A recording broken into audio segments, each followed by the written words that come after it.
So hi there again. I've had quite a few customers on their customer feedback forms at Cooking Experiences put yoghurt down as one of the things that they'd like to make. So I thought if I just quickly run through the fermentation mode, which is available on the TM6, you can just see how easy it is to actually make your own yoghurt and make huge savings on, compared to buying yoghurt in the shops. I've actually had to buy some yoghurt this week because my little granddaughter, she just absolutely loves her yoghurt. And she was with me a couple of days ago and actually used up all the yoghurt that I had. So you may occasionally have to buy the odd pot of yoghurt, but it's really easy to try and keep it going by just taking a feeder sample from your existing yoghurt and then just moving that forward. The evening time is actually the best time to make yoghurt, especially if you're going to do it by the fermentation method using your TM6, because then you can just leave it overnight and wake up to your yoghurt freshly made in the morning. Okay, so the recipe on Cookie Do is natural yoghurt by the Varoma method. This is your Varoma. It's your steaming attachment. This sits on top of your lid. And the new white thermo server is what we're going to use to make the yoghurt. This just sits perfectly. It's perfect size for actually going into the Varoma. But let's start cooking. First thing is to place a small bowl on the lid of your Thermomix and weigh 55 grams of natural yoghurt into that little bowl. And it's good to get a good quality yoghurt. You definitely want a yoghurt that's got live cultures. And then we'll set the small bowl aside. We're going to put a litre of full cream milk. You can actually use skim milk if you prefer. But the full cream milk does give a nice creamy yoghurt. A litre. So this recipe actually makes about 1.1 kilograms of yoghurt. So a little bit more than you would buy in the shops. You see this is a 1 kilo tub of yoghurt, so you're going to get a little bit more than that. And this milk is now just going to be heated up without the measuring cup, and we're going to heat it for 10 minutes at 80 degrees C, and we're just going to turn the speed to speed 3. So this is actually just going to pasteurize the milk, just make sure that there are no bugs or anything in there, and that the bacteria, the good bacteria that we put in from the yoghurt, are the ones that are going to work in the milk. Okay, so this is just on its last few seconds. So it's reading 80 degrees C, so it's reached the temperature that we wanted it to reach. And the next step is really just going to allow this now to cool. So it's got to cool down to approximately 45 degrees. And that's going to take maybe 3/4 of an hour to an hour. If you go to the home screen, you can actually see what the temperature is on the middle screen here. So at the moment it's reading 80. I've got the recipe bookmarked just here because I've just gone to home. And we'll be able to monitor the temperature by observing the temperature that's on this little middle icon here. It's now just gone down to 75 degrees. So I'll keep an eye on that, and when it gets down to 45, we will continue with the recipe. Okay, so the milk has now reached a temperature of 45 degrees, so we can go on to the next step. And that's just adding a little bit of the cooled milk to the yoghurt in the bowl here. I'm just going to give that a quick mix.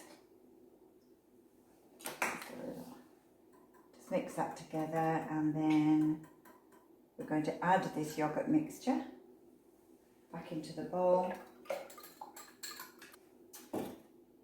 and add 50 grams of full cream milk powder also to the bowl.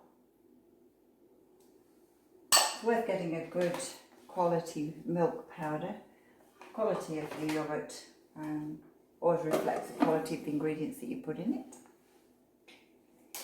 Sugar is an optional addition, and I never really put sugar in. I like my yoghurt to be natural rather than sweet. I'm just going to pop the measuring cup back into the lid, and we're going to mix this 5 seconds at speed 4.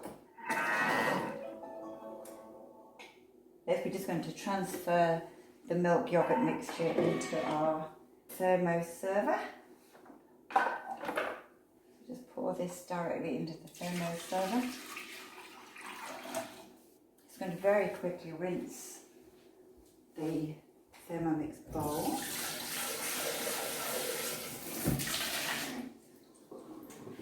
And then we're going to add some water.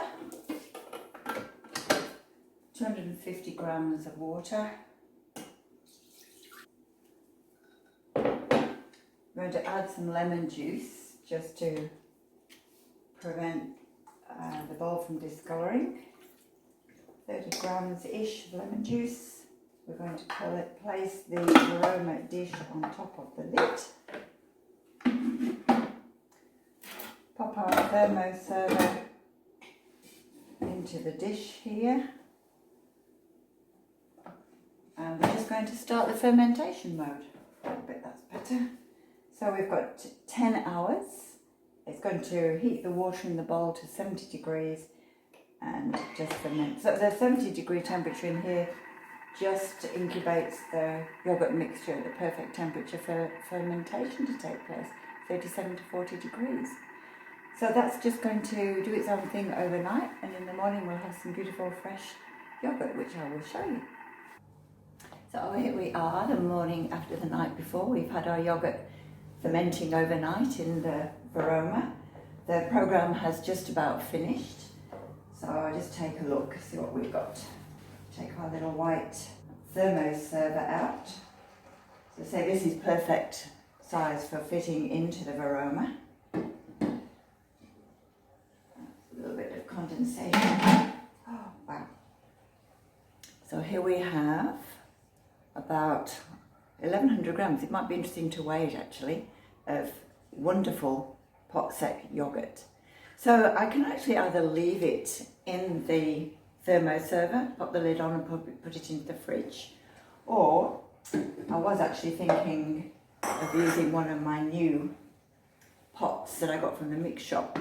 So these are designed for ice cream, sorbet, frozen yogurt, or indeed just yogurt in the fridge for eating. So why not have a go with this? The way my granddaughter gets through yogurt, I'll probably have to put another batch on soon anyway. I've got a little scoop here, and you can just see the texture of the yogurt there. Let's just pop some into the bowl. I did have my jam funnel ready just in case it was a little bit softer, but it's spooning into the bowl really nicely. So you need 55 grams of yogurt to act as your starter for your next batch. And it's actually quite a good idea to take that out and set it aside separately so that, you know, not like myself the other day, I actually ran out of yogurt, so I had to go and buy some. All right, so there is our plain yogurt. The other thing you can do, of course, is to put them into the individual yogurt jars. And the mix shop has little individual glass jars that are like single serving. You can put a bit of fruit puree in, a little bit of muesli in there, and you know, it's a good grab and go snack or breakfast. And enjoy the yogurt. I hope you actually give that a go, because it's really easy, and it's just done it in your Thermomix overnight. Ciao for now.